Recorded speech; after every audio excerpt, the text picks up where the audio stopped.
नमस्कार दोस्तों, मैं विजय शर्मा भरोसा 24 न्यूज़ के इस डिजिटल प्लेटफॉर्म पर आप सभी का स्वागत करता हूं। बात कर रहे हैं टेक्निकल हेल्पर भर्ती को लेके।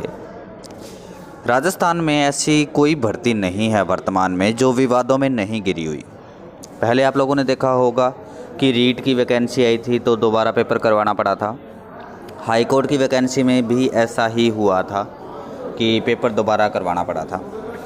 जब टेक्निकल हेल्पर की हम लोग बात कर रहे हैं तो आपको ये चीज़ पता है कि टेक्निकल हेल्पर में फर्जीवाड़ा हुआ है और बड़े स्तर पे हुआ है, छोटे स्तर पे नहीं हुआ।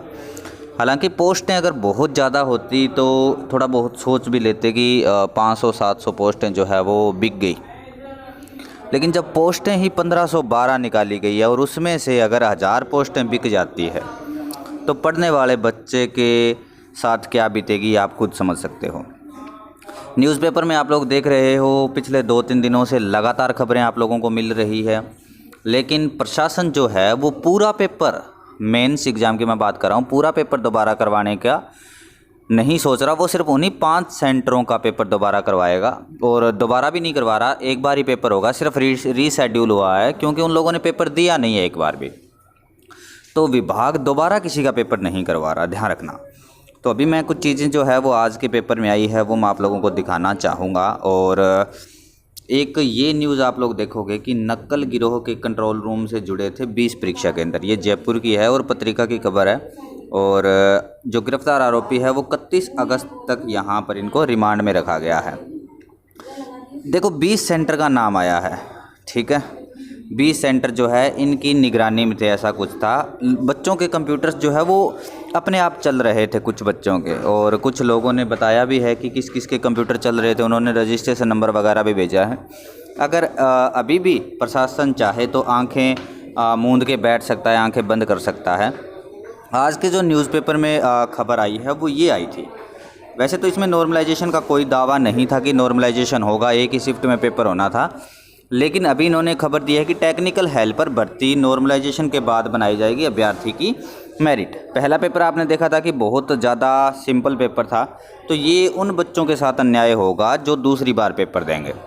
बता रहे हैं कि नॉर्मलाइजेशन होगा, बाकी देखा जाएगा किस प्रकार से ये नॉर्मलाइजेशन करेंगे। तो आज की जो खबर है वो जयपुर, जोधपुर और अजमेर डिस्कॉम की टेक्निकल हेल्पर भर्ती परीक्षा में अधिकारियों व एजेंसियों की लापरवाही के कारण फिर विवाद हो गया। कंप्यूटर हैंग व बायोमेट्रिक सिस्टम नहीं चलने के कारण 5 केंद्रों पर करीब 1800 अभ्यर्थी अलग अलग पेपर से परीक्षा देनी थी। पहले 27 को 14,000 अभ्यर्थियों का पेपर ले लिया गया, लेकिन अब ऐसे में 2 अलग अलग पेपर नॉर्मलाइजेशन के बाद टेक्निकल हेल्पर की मेरिट बनी थी। पहले चरण की परीक्षा 5 चरणों में हुई थी, इसमें भी नॉर्मलाइजेशन हुआ था तथा कई अभ्यर्थी इस प्रक्रिया को संशय उठाते हुए धांधली होने का आरोप लगाया गया है। परीक्षा की जिम्मेदारी जयपुर डिस्कॉम की थी, तब परीक्षा का ठेका चेन्नई की सतवत कंपनी को दिया गया था। देखो सतवत कंपनी पे 2018 में भी इल्ज़ाम लगे थे, आज भी इल्ज़ाम लगे हैं, प्री में भी इल्ज़ाम लगे थे, लेकिन कोई ध्यान नहीं देता इस चीज़ पे। सब अपने पैसे बनाने के चक्कर में कोई किसी का बुरा कर सकता है, कोई किसी का भला नहीं सोचता। ये आप लोग देख सकते हो अच्छे से। यहाँ पर 20 कोचिंग सेंटरों का जो है वो संदिग्ध भूमिका बताई जा रही है कि भैया 20 कोचिंग सेंटर जो है वो इसमें मिले जुले हैं, ठीक है। तो क्या सिर्फ 5 सेंटरों की परीक्षा रद्द करके उनको रीशेड्यूल करना सही रहेगा या सारे सेंटरों की परीक्षा दोबारा करवानी चाहिए? आप लोग कमेंट सेक्शन में बताओगे। अगर आप लोग टेक्निकल हेल्पर से जुड़ी हुई जानकारियाँ चाहते हो तो आप लोग मेरे चैनल के साथ जुड़ें, चैनल सब्सक्राइब करें। बहुत बहुत धन्यवाद आप सभी का।